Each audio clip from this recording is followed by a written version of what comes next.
So today we're going to be talking about complex power.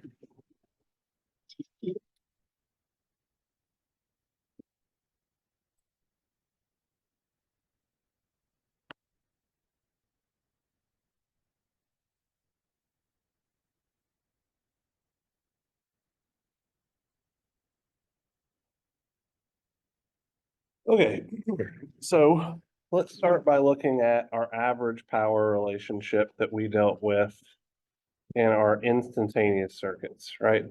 So in general, we learned that the average power delivered to a network was 1/2 times the magnitude of the voltage drop across the network times the magnitude of the current flowing through the network times the cosine of theta v minus theta I.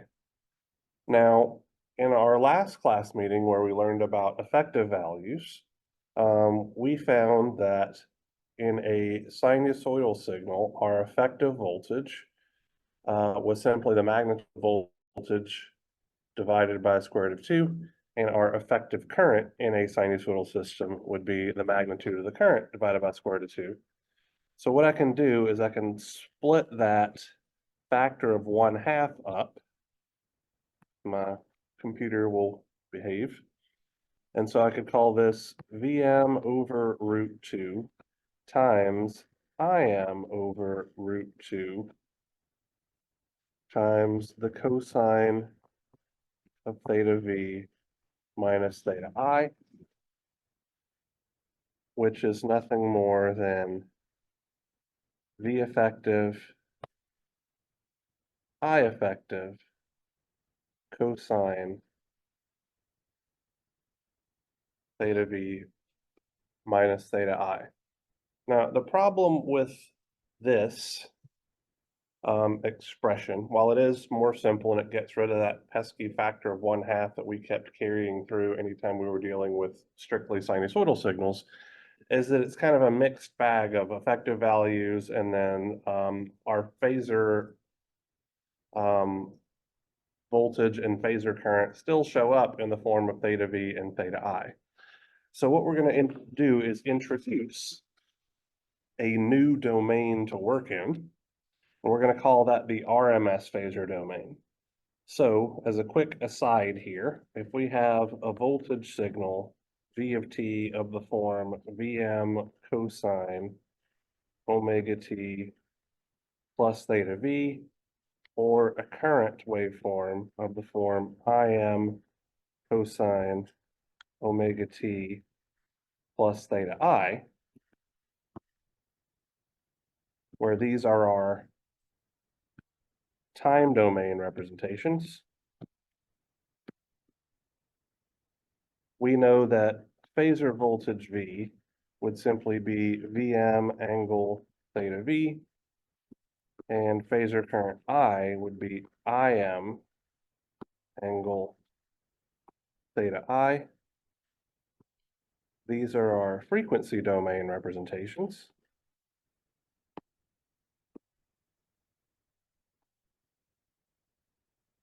And what we're going to do now is we're going to introduce the RMS phasor domain. So instead of putting a bar over V and I'm going to put this tilde, and that's letting us know that we're dealing with a complex number in the RMS phasor domain. RMS phasor V is nothing more than phasor voltage V divided by square root of 2. And RMS phasor current I is just the phasor current I divided by the square root of 2. So that would be Vm angle theta V over root 2, which is the same thing as V effective angle theta V.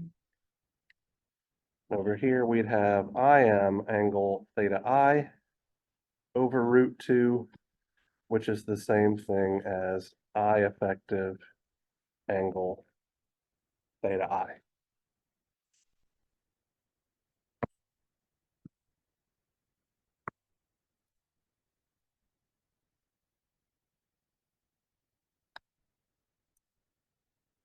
So if we look at our average power relationship expressed as V effective, I effective, cosine theta V minus theta I, this is nothing more than the real part of the following complex operation. So we would take our RMS phasor voltage V and multiply it by the complex conjugate of our RMS phasor current. And this product is what is commonly referred to as complex power. So complex power is a mathematical construct that was developed by electrical engineers. Okay. The reason why we typically use complex power is because it is a very condensed form that gives us a ton of information. So we can know, just looking at the complex power, what the average power absorbed in our system is, which is important because that's, once again, what we pay for from an electric utility. We can determine what's called the apparent power, which is what the electric utility generates. We can determine the reactive power, which is the portion of the complex power that is sent back and forth between the source and the load. So it's got stuff to do with temporary energy storage. We can also determine the power factor, which is a measure of the efficiency of an electrical system. All of that information is buried inside this one simple calculation for complex power, which is why it's used. Okay. So let's expand on this. Okay. So S will be our symbol for complex power.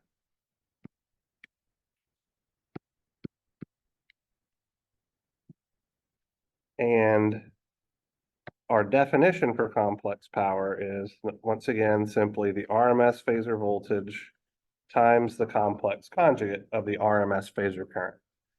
So since I have the product of voltage and current, what do you guys think the units are supposed to be? Watts, but it doesn't actually work out that way, because since complex power is effectively a made-up quantity, electrical engineers also made up a unit to be associated with it so that we could be able to differentiate between average power, which is conventionally measured in watts, and complex power. So the units of complex power are the volt amperes. So dimensionally, the exact same thing as a watt, but we call it a volt ampere whenever we're dealing with complex power.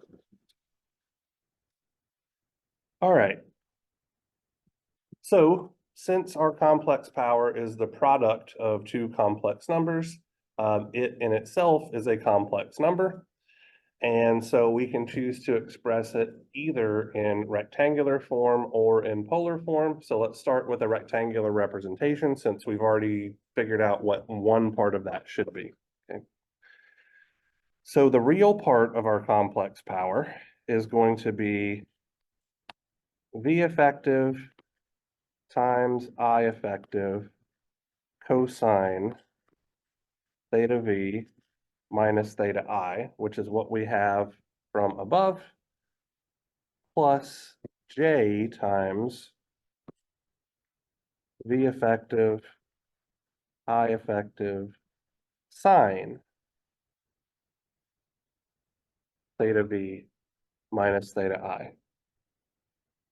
So we're going to call this part right here, which we've seen before, our average power.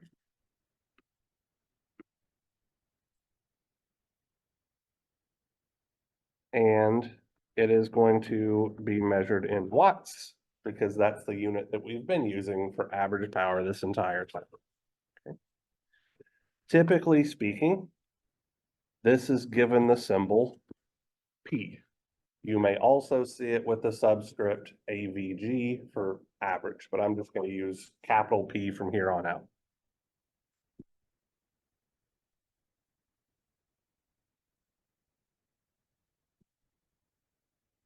This part right here, the imaginary part of our complex power, is what's known as reactive power.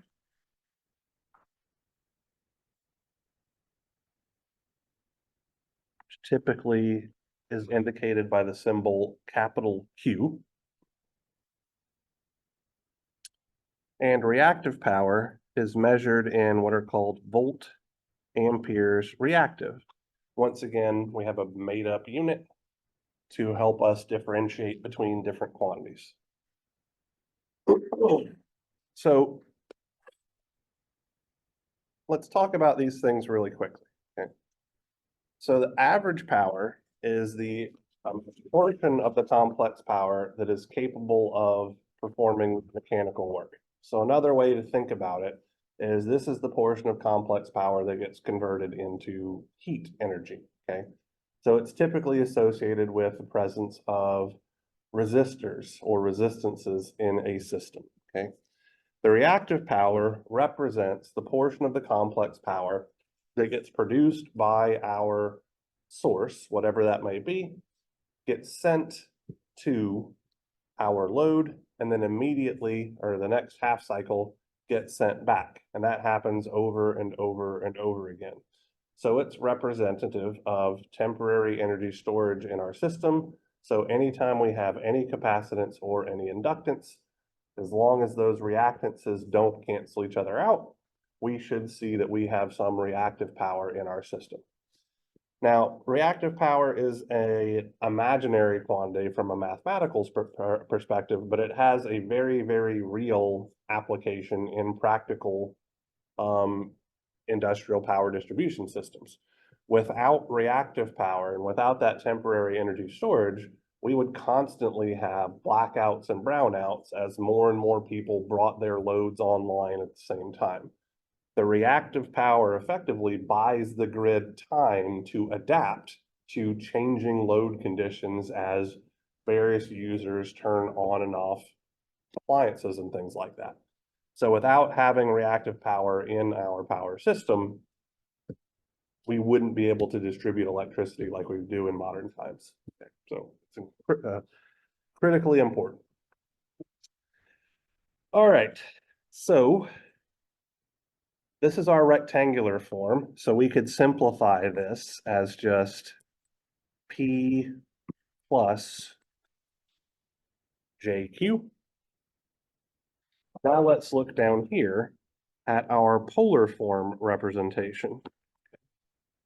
So in polar form, this is going to be V effective times I effective with an angle of theta V minus theta I. So this quantity, V effective times I effective, is what's commonly known as the apparent power.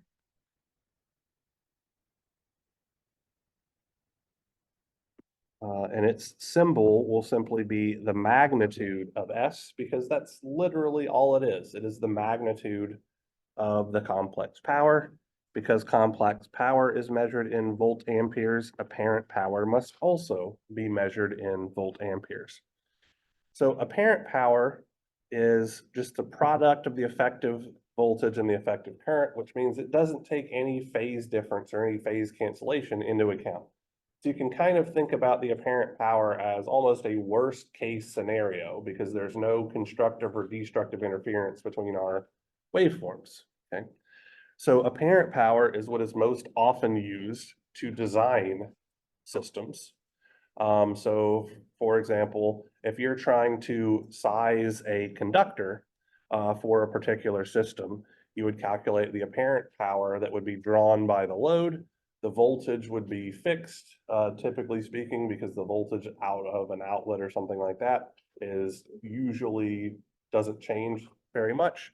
And so you would use the apparent power divided by the voltage of your receptacle to tell you effectively the maximum current that you should ever be able to draw from that particular outlet, and then size your conductor based on that numerical value. For those of you who maybe helped your parents size their generators or things like that, or those of you that have bought a UPC for your computers, you'll typically see that it has a rating that's measured in volt amperes as well as a rating that's measured in watts.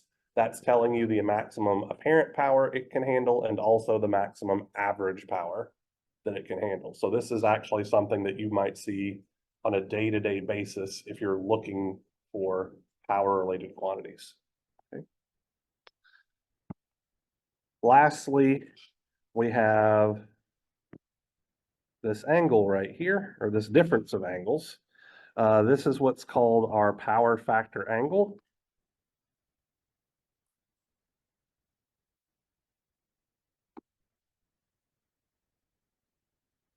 And its symbol is typically theta S. So it's just the angle of the complex power. Nothing more than the difference between theta V and theta I. Now, where have we seen theta V minus theta I before?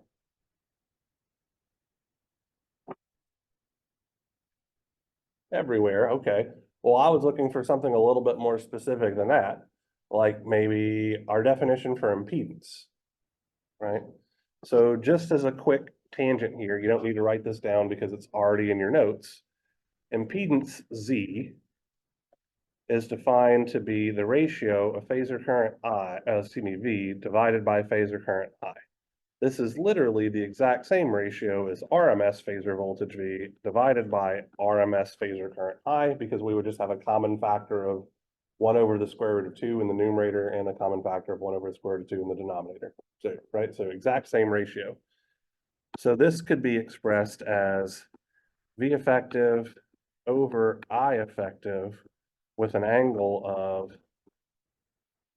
theta V minus theta I, that exact same thing. So our power factor angle is nothing more than the angle of the impedance, okay? So if we ever have a specific impedance, say for an electric motor or something like that, and we want to factor it operates at, all we need to know is the impedance of the motor in order to figure that out. We don't need any more math or anything like that involved. We could use it, but it's not remotely required. So I just wanted to make a note of that because it's often overlooked. Okay, so in polar form then, we could simplify our complex power to be the magnitude of S, which is our apparent power, with an angle of theta S. So let me do it in this, let's do it in bright green because I haven't used this yet. So we have this relationship right here and this relationship right here. And the reason why I have circled them and not literally any of the other equations that I hit you with, and there are several of them, is because I fundamentally believe that if you can do this simple mathematical operation and have your calculator spit the answer out in either rectangular form here or polar form here, it is completely and utterly useless to memorize all of those equations. Because if we can calculate the complex power and we know how to express it as either a rectangular form number or a polar form complex number, all of that information is already buried inside. So any complex power related calculation that I'm going to do, it will always be calculate the complex power and then take from that what I'm actually looking for. I never solve for any of these things directly. So all of these quantities are related to each other in a pretty simple way by what's known as a power triangle. So if this is our real axis and this is our imaginary axis, our complex power S were represented by a vector in the first quadrant here for no particular reason.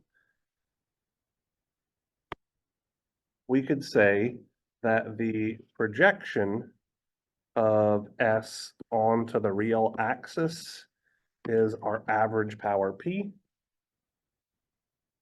The projection of S onto the imaginary axis is our reactive power Q. The length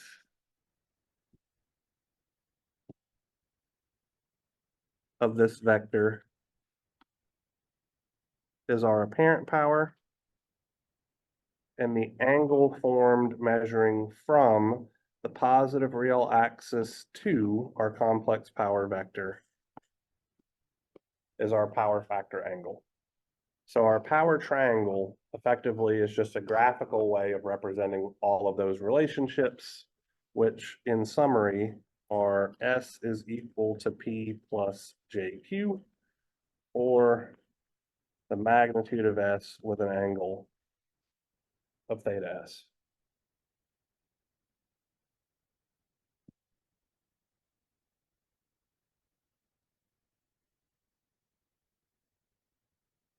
All right, so how are we feeling thus far? All of this should have been reviewed from circuits 1, basics of the relationships. Okay, so let's play around with things a little bit here. So I'm going to call these alternative relationships.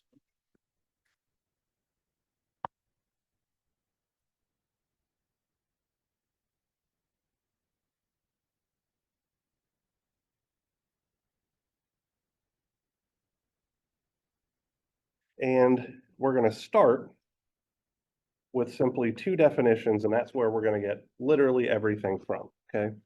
So our first definition that we're going to look at is simply the definition of complex power, V RMS phasor times I RMS phasor conjugate.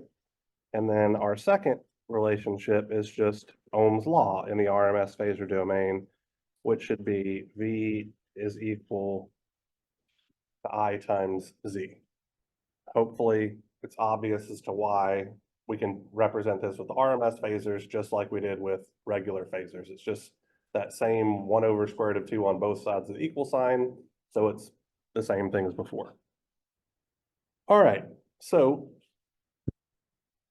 from these two relationships, and this requires us to have some known impedance, we could say that we could express our complex power across any known impedance only in terms of our RMS phasor voltage or only in terms of our RMS phasor current. That's actually a little more information that we'll need, as we'll see in a moment. So let's start by looking at S only in terms of voltage, right? So our voltage is going to stay our voltage. And now we're trying to represent our current in terms of our voltage. So simply manipulating our Ohm's law relationship, we can see that our RMS phasor current is nothing more than our RMS phasor voltage divided by the impedance. So that's going to look like V over Z conjugate, right? So when I take the complex conjugate of a ratio, that's the same thing as me taking the conjugate of the numerator divided by the conjugate of the denominator. So I would have V conjugate times V divided by Z conjugate. How many of you guys can remember what a number times its complex conjugate gives you?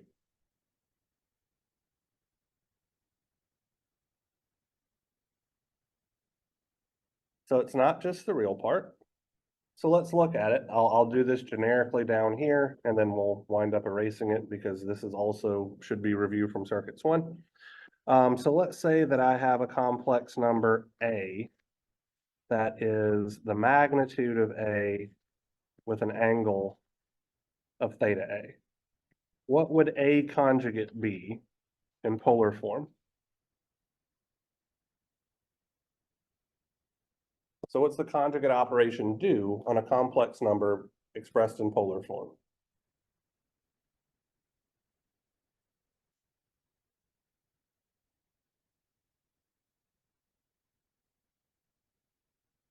Anybody remember what a complex or what the conjugate operation does on a complex number in general? So how does it change the angle?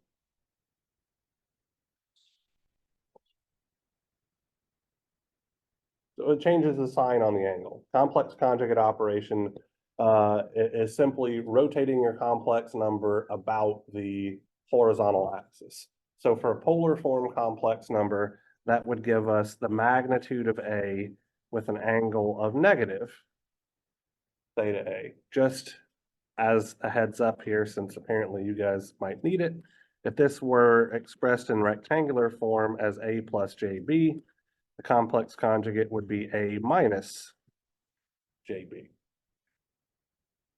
So if I multiply these two together,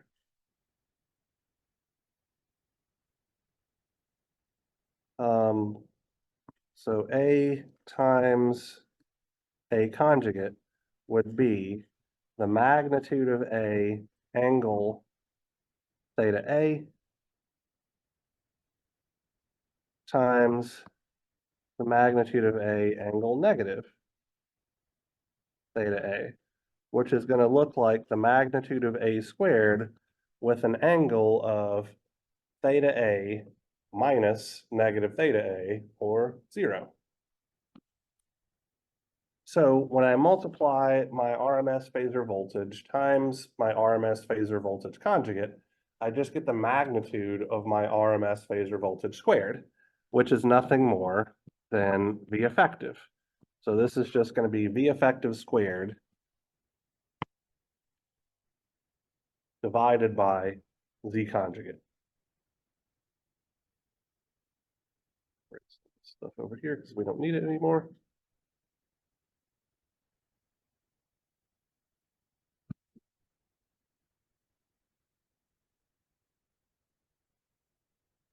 We can do something similar for expressing everything in terms of our current, right? So if I manipulate, or I don't even have to manipulate Ohm's law right here, right? I'm going to replace V with just I times Z.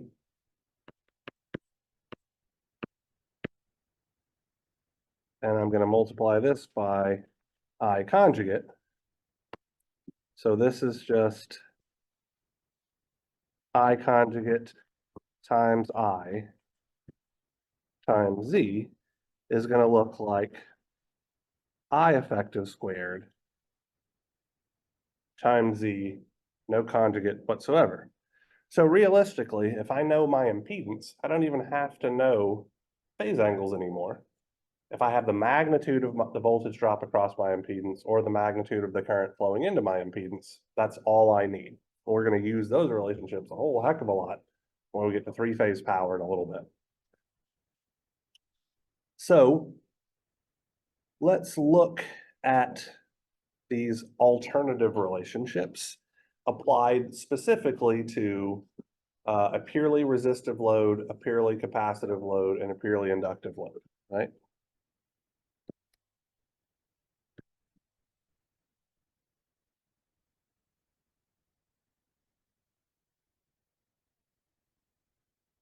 So for a purely resistive load, and by that I mean R is greater than 0. Realistically, R could be less than 0, but we don't really see that very often.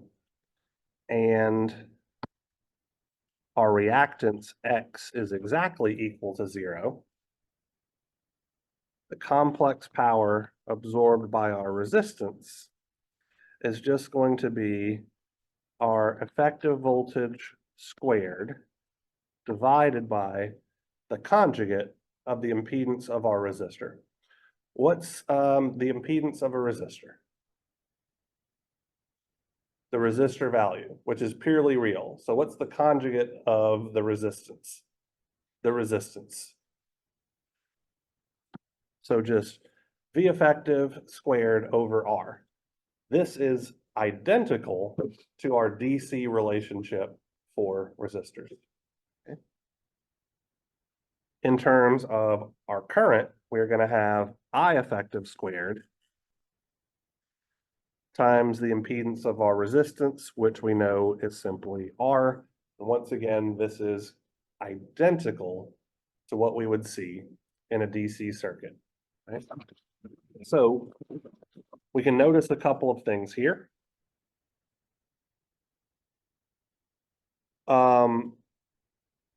Both of these are purely real numbers, right? There is no imaginary part whatsoever because there is no J anywhere to speak of. So that means that resistors absorb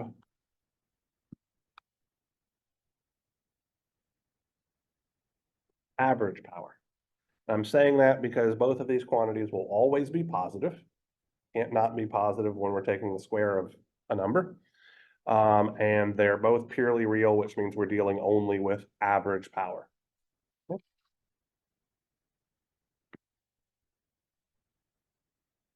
For an inductor, excuse me, for a purely inductive load,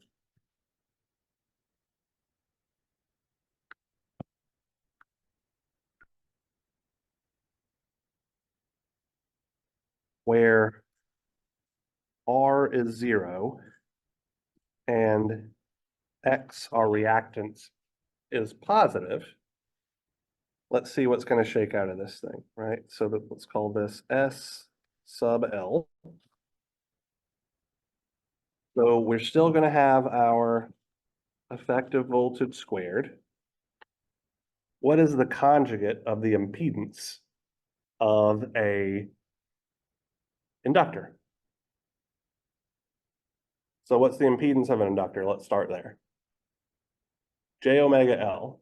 So the conjugate of that would be negative J omega L.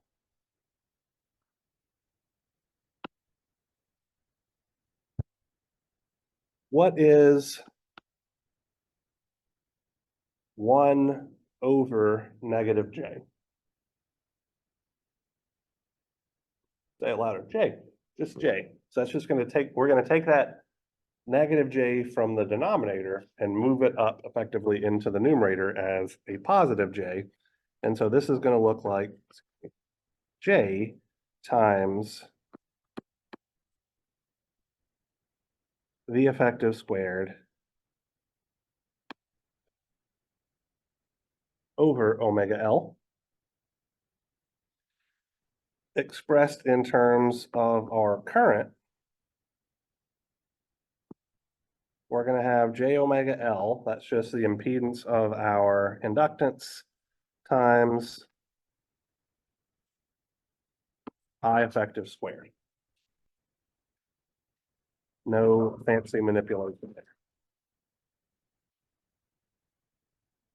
So what can we say about the complex power absorbed by an inductance or pure inductive load?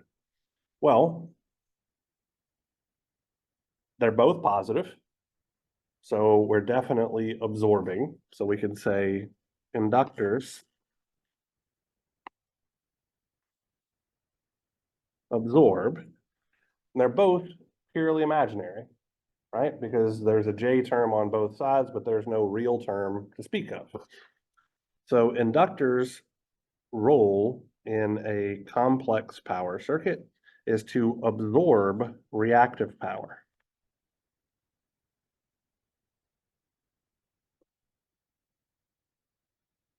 And now lastly, let's look at a purely capacitive load.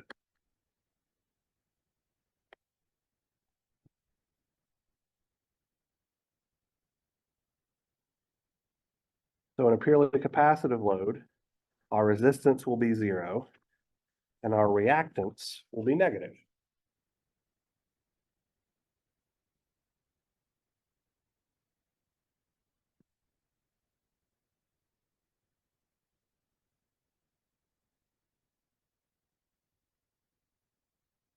So we're going to have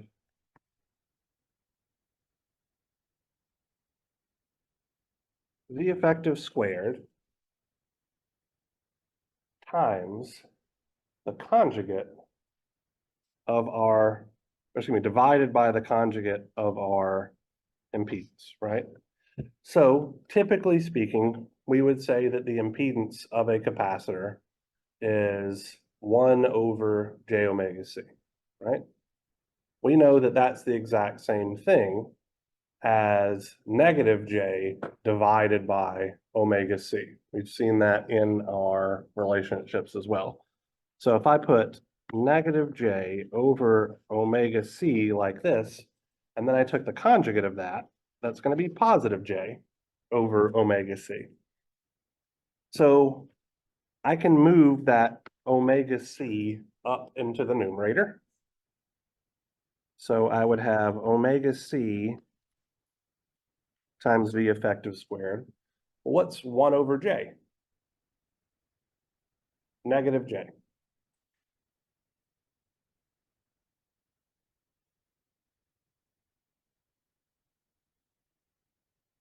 Expressed in terms of our current, we would have I effective squared times 1 over j omega c, which could be written as negative j times I effective squared over omega c.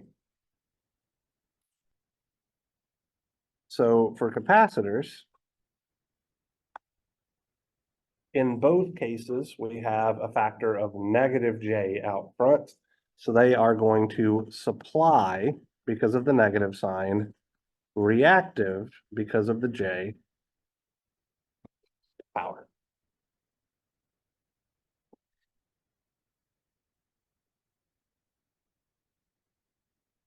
So we now have a means by which to determine the complex power absorbed by pure resistances, capacitances, and inductances, only knowing average, excuse me, not the average, the magnitude of the voltage drop across them or the magnitude of the current flowing through them. All right, so how do we feel about these relationships? Nothing particularly wild or crazy. We're going to use them extensively. Realistically, it's this relationship and this relationship that are going to do a lot of the heavy lifting, because it's going to be fairly rare that we're going to be dealing with purely resistive, purely inductive, or purely capacitive loads. Okay. All right. So let's talk about power factor now.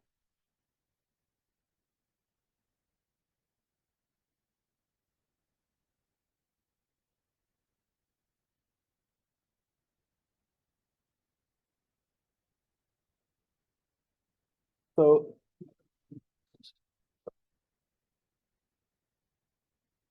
power factor is a measure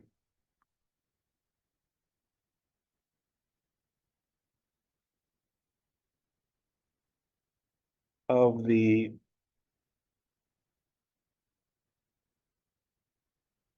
efficiency of a steady state sinusoidal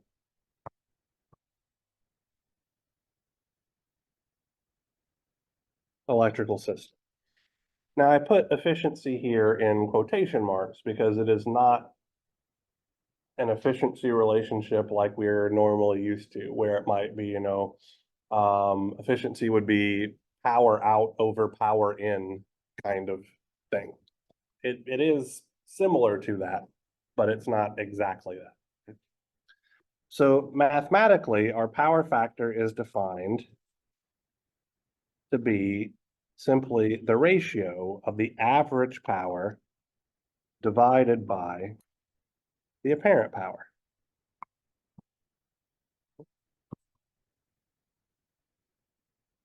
And this is nothing more than the cosine of our power factor angle. Okay? So we can see that our power factor is going to be a number that ranges from, in the overwhelming majority of cases, just 0 to 1. We could say that it's going to range from -1 to +1 because cosine is capable of ranging from -1 to +1. But a negative power factor is really just looking at supplied power when we're calculating absorbed, or looking at absorbed power when we're calculating supplied. So the negative sign means the exact same thing it's meant anytime we're dealing with powers. So it's really not super important here, okay? So let's look at some of the implications of our power factor angle, okay? So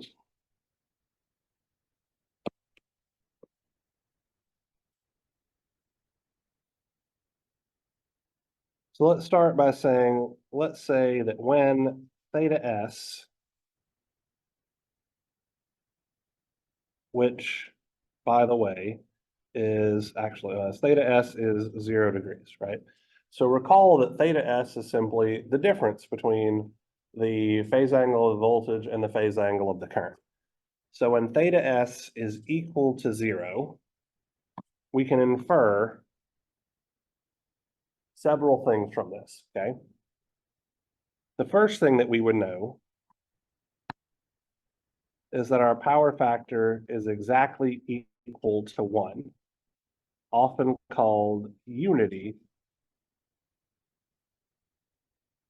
power factor. Quite obviously, I hope, our voltage and our currents are completely in phase, right? So there's no phase difference between them. What type of element do we know of to where the phase angle of the voltage and the phase angle of the current are the same thing? A resistor, right? So this means our load is purely resistive. So R greater than 0, X is equal to 0. Okay. Now let's say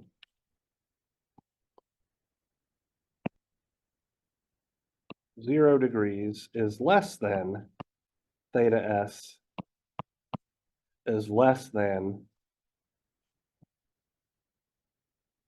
90 degrees. Okay. In this case, our power factor is going to be between 0 and 1, and we're going to make an addition to this in a moment. What can we say about our load? So the difference between theta v and theta I is somewhere between 0 and 90 degrees. So I just want to scroll up really quickly right here. Effectively, our power triangle for this particular load would look something like this, because in this case, theta s is between 0 and 90 degrees, okay? So that means the real part of our impedance is positive, and the imaginary part of our impedance is positive. So we must have an inductive load, but it's not purely inductive, okay? So R would be positive and X would also be positive. So for an inductive load, we know that our current is lagging our voltage by some amount that is related to that difference in phase angle, okay? So we're going to say that our power factor is between 0 and 1, but that our power factor is lagging. I'm going to put over here, I lags V.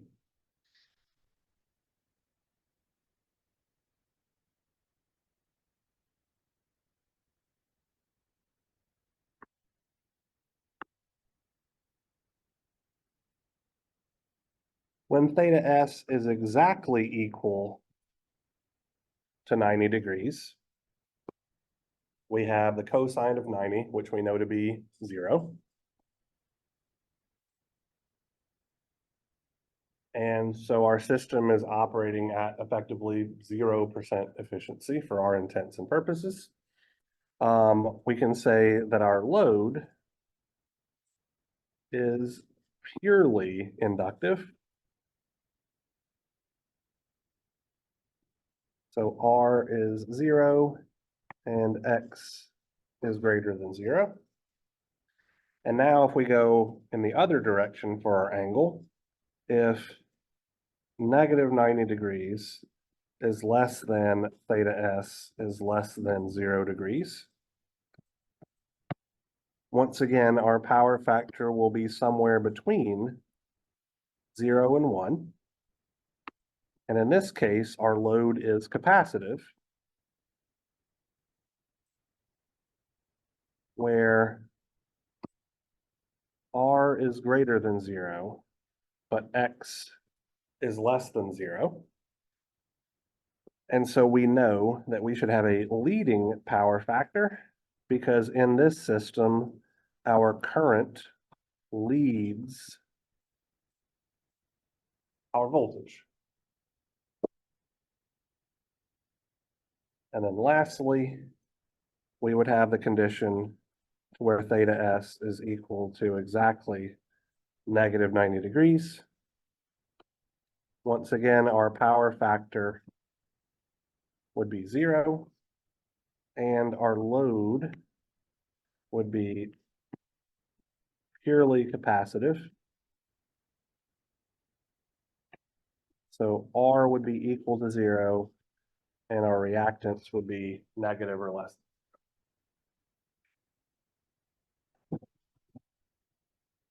So the power factor angle that we wind up calculating, or sometimes it'll be given to us, tells us a lot about the type of load that we are dealing with, okay? Now,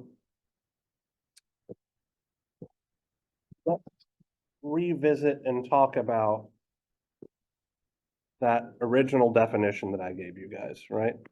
So power factor is defined to be the ratio of the average power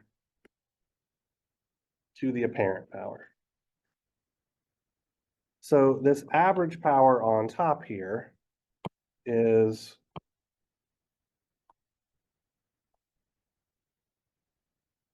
what the electric utility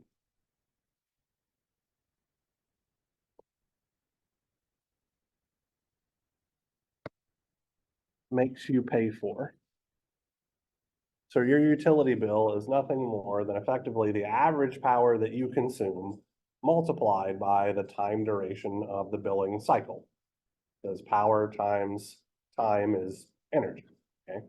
So this is literally what you as a consumer pay for. Well, the apparent power is what the electric utility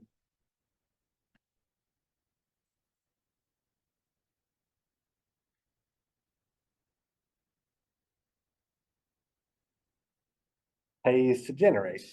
And so that could mean a couple of different things, but it all boils down to cost for the electric utility. So for example, you might have a coal-fired power plant, right? It's going to cost them money to purchase coal that they then burn to heat water up, which is converted into steam, and then that steam winds up pushing a turbine, the blades of a turbine, which is used to generate three-phase power, right? To be distributed over large distances to manufacturing customers, home users, all that kind of good stuff, right?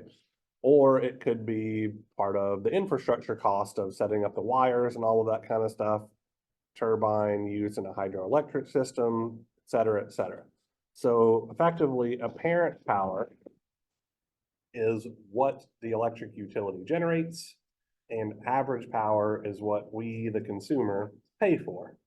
So from the electric utilities standpoint, they want those two numbers to be as close to each other as they can possibly be so that they're not wasting their money, right? Because they are, at least here in the United States, a for-profit venture that goal is to make money for somebody, okay? So if that ratio is too low, it doesn't matter if it's too low, if it's leading, or too low if it's lagging, they will find the end user. As a home user, this is effectively never a thing, okay? The overwhelming majority of loads in our home are resistive. So all of our lighting loads, which is one of the largest loads in your home, is a resistive quantity.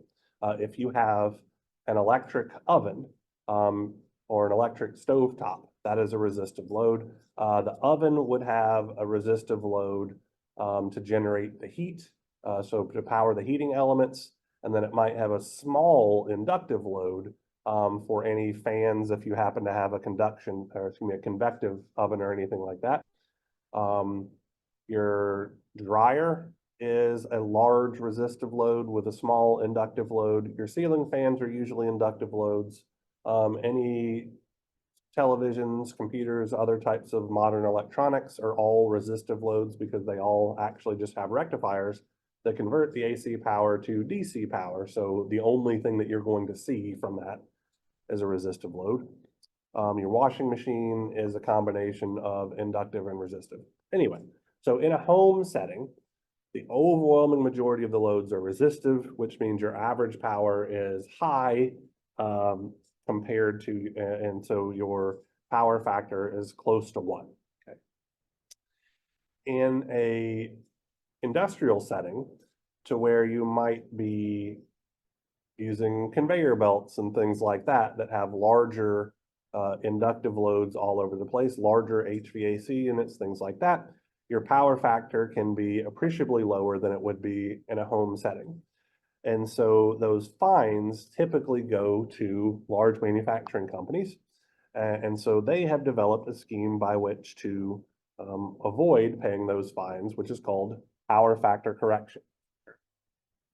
So in a power factor correction scheme, and I say scheme like it's a bad thing, I just mean it's just the process by which they do this. They lower the amount of average power that is, excuse me, they lower the amount of reactive power that is absorbed by their system by introducing or supplying reactive power to offset that in the form of capacitance, right? So let's say, just for example, that we had a simple system to where we had some RMS source voltage. I'm just going to put terminals on this. Then we have some sort of transmission line network that I'm going to represent by this impedance ZW. And then we might have some sort of load here, possibly an induction motor. So I'm going to call that ZM. And then we close our circuit like this. So typically speaking, this impedance ZW is inductive. So R will be greater than 0 and X will be greater than 0. And then our motor impedance will also be inductive. R greater than 0, X greater than 0. And so we can see that our voltage source is going to be supplying power at some lagging power factor, right? Well, what could be done is a power factor correction capacitance C might be placed in parallel with that load in order to make the load look more closer to purely real. Okay. So this process of placing that capacitor in parallel with the voltage source is what's known as power factor correction, or less frequently power factor compensation. Okay. So what we're going to detail in the next 10 to 15 minutes before class ends is the math that goes behind sizing that capacitor based on how the system is operating. Okay. All right, so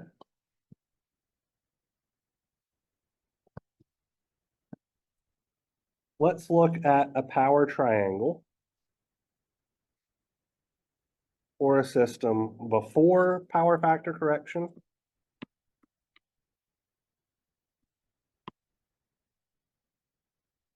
and then over here,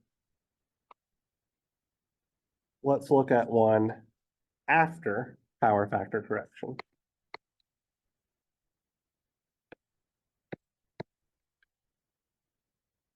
Where this is our real axis, our imaginary.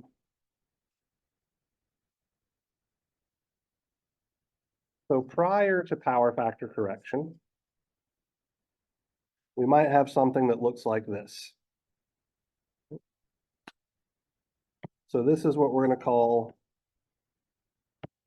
S old. The projection onto the real axis will be P old. The projection onto the imaginary axis will be Q old.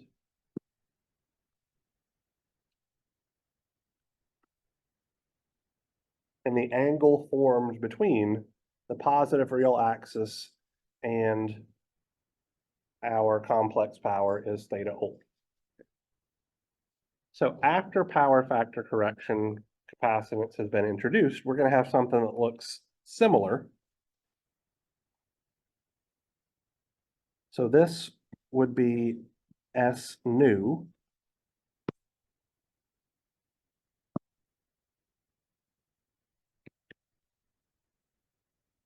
Now notice that the real part of S new is the exact same length as it was prior to power factor correction. That is one of the most important things of power factor correction, is that it should not increase or decrease the amount of average power in your system at all. So we're still going to call this guy P old because the real part is of the same length.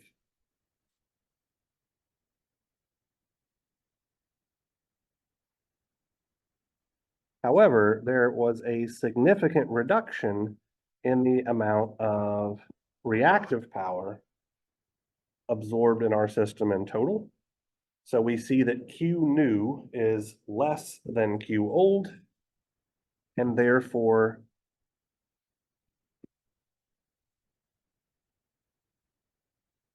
theta new is less than theta old. And as our angle gets smaller or more close to zero, our power factor increases based on our mathematical relationship, right? So the difference between these two things is the amount of apparent power, or excuse me, the amount of complex power that the capacitor is introducing into the system, right? So we could say that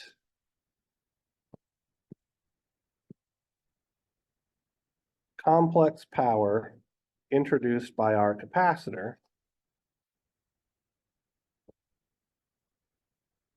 is S new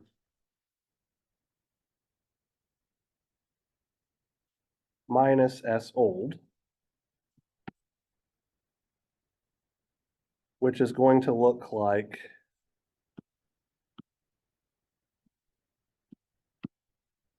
P old plus J Q new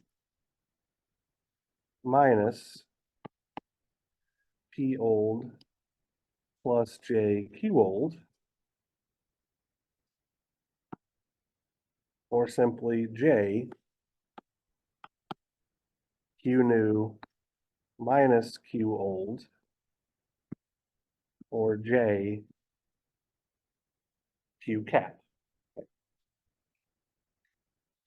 So we can relate this to a value of a capacitor, to find the value of the capacitor by looking back at our alternative relationship specifically for purely capacitive loads, which we would have right here, right?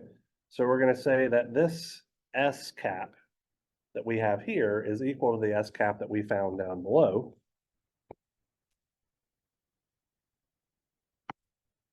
So that was negative J omega C times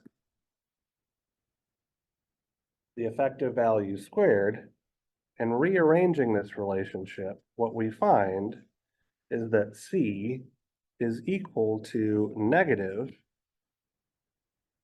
Q cap divided by omega B effective squared. I want to be explicitly clear here. The quantity Q cap will always be a negative value, so that the capacitance that we're going to get will always be positive, because negative capacitance doesn't mean anything. Okay. Now, while this is mathematically correct, it is a little bit of a pain in the butt to calculate, because that's not a lot of the information that we're usually given. So instead, this capacitance relationship is often written as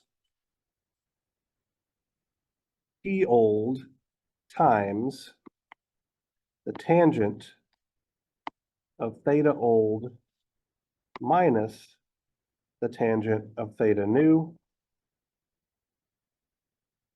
divided by omega times V effective squared. Now you may be saying to yourself, well, why would we ever want to use this second expression? Because it's got more math involved, but theta old and theta new are effectively our old power factor and our target power factor respectively. So this lets us put things in terms of where our system was prior to power factor correction and where we want our system to be after power factor correction, which is usually the information that we're provided when we're making this type of calculation. Okay. All right, so I hit you guys with all of the theory and relationships today. We worked exactly 0 example calculations or anything. So what we'll do on Wednesday is spend the entire day just working example problems. Does that sound good to you guys? All right, so I am done for today.